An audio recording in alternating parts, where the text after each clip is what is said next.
Hillary Clinton recently posted a scare video accusing Republicans of setting the stage to steal the 2024 election.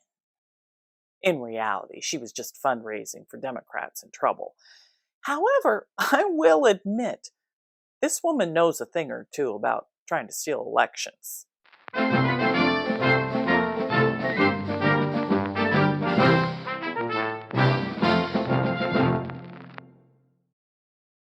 Rosie the Riveter here, dropping more truth bombs to blow your mind. And today, I'd like to drop Hillary Clinton. As I stated in my last video, and I believe it bears repeating, the United States of America is a republic, not a democracy. In a lecture in 1969, G. Edward Griffin clearly defined the difference between the two. We recognize that government is absolutely necessary for an orderly society. But following the dictum that government, like fire, is both beneficial and dangerous, we believe in the concept of limited government. And we believe that the constitutional republic created by our founding fathers is the best form of limited government that has yet been devised by man. Now, to understand why we feel this way, it'll be necessary to define the word republic and to point out the differences between a republic and a democracy. Now, democracy is a form of government based upon the principle of majority rule, period, end of discussion. Now, that's not very complicated. Majority rule. It's easy to understand, easy to sell to the masses, and I might add, deadly. For example, what would you call a lynch mob? That's majority rule. There's only one dissenting vote, and he's at the end of the rope. Now, that's pure democracy in action. But wait a minute, you say. The majority should rule, yes, but not to the extent of destroying the rights of the minority. And now, ladies and gentlemen, we are no longer describing a democracy. We are speaking of a republic. A republic is a limited democracy. It's a form of government based upon the principle of limited majority rule. Limited so that the minority, even a minority of one, can be protected against the whims and passions of the majority. And how do you protect the minority from the majority? You write down a set of rules on a piece of paper. You say, this we can do, that we cannot. At the top of the paper, you write the word Constitution. And then everyone agrees to follow the rules no matter what the temptation.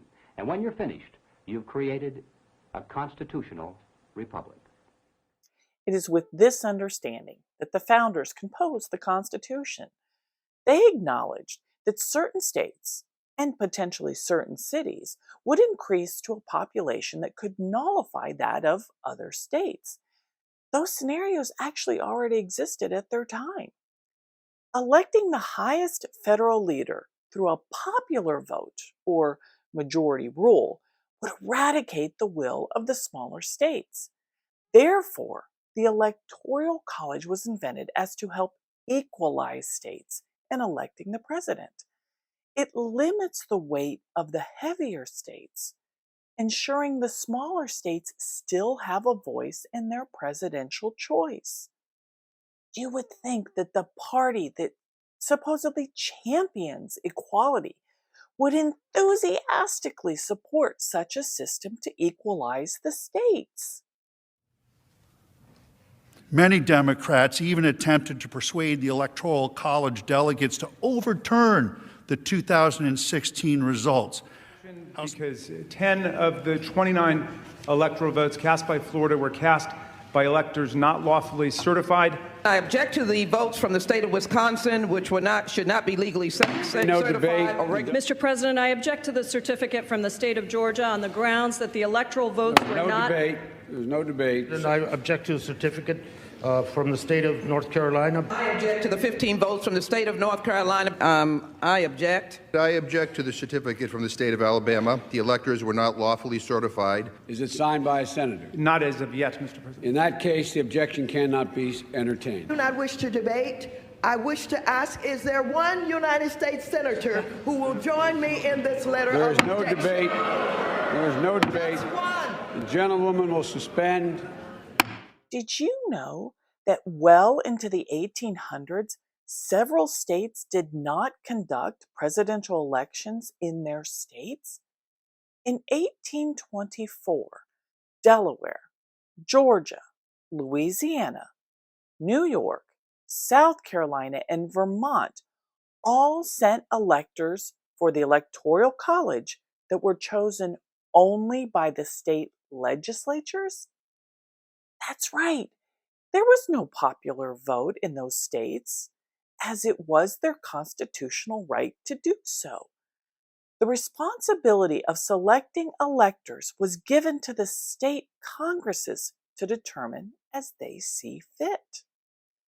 Back then, the state legislatures had much more importance than they have now because over the last 100 years, the progressive slash socialist slash communist activists have moved us further and further away from state sovereignty and closer to pure dominant federal government, planning to eventually dissolve the power of the individual states altogether.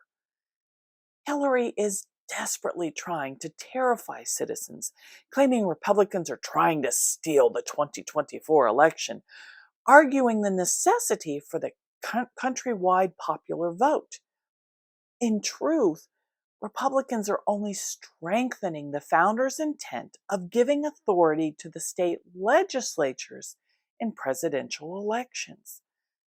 America, as we informally know it, is officially named the United States of America.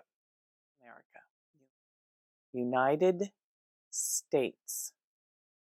That means a group of individual entities, known as states in this case, agreed to unite under one flag, but they are still, in fact, separate states with their own governors and their own legislatures to govern them. If we put elections in the hands of the federal government, all we have effectively done is given up our state sovereignty for, well, tyranny. Hillary has tried for decades to change our election process into using the popular vote over the Electoral College. Let me show you why. Here is a map of the 2016 election. Trump won approximately 2,626 counties compared to Hillary's 487. That's 84% of the country geographically. However, of the 100 largest counties, Hillary won 88% of them. The 2020 election map is almost identical, with Trump winning 2,586 to Biden's 527 counties.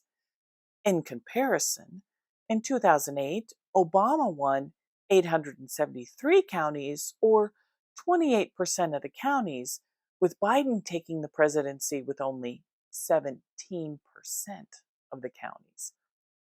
Without the Electoral College, 84% of the country would always be at the mercy of the largest counties, which make up just 3% and tend to vote exclusively Democrat. If Los Angeles County were its own state, it would be the 11th largest state in the Union. As it is, the top 3 cities, Los Angeles, New York City, and Chicago, together have a population greater than Idaho, West Virginia, Hawaii, New Hampshire, Maine, Montana, Rhode Island, Delaware, South Dakota, North Dakota, Alaska, Vermont, Wyoming, and the District of Columbia combined. For them to keep power, they have to steal the power. This is why Hillary made her video warning the public that Republicans want the states to retain their constitutional duty and right over their elections and electors. If you eradicate the Electoral College and move it to just the popular vote, all you need to do is manipulate and control enough people, especially those in the largest cities, and you control the country. The smaller states would be forgotten and forcibly enslaved under mob rule.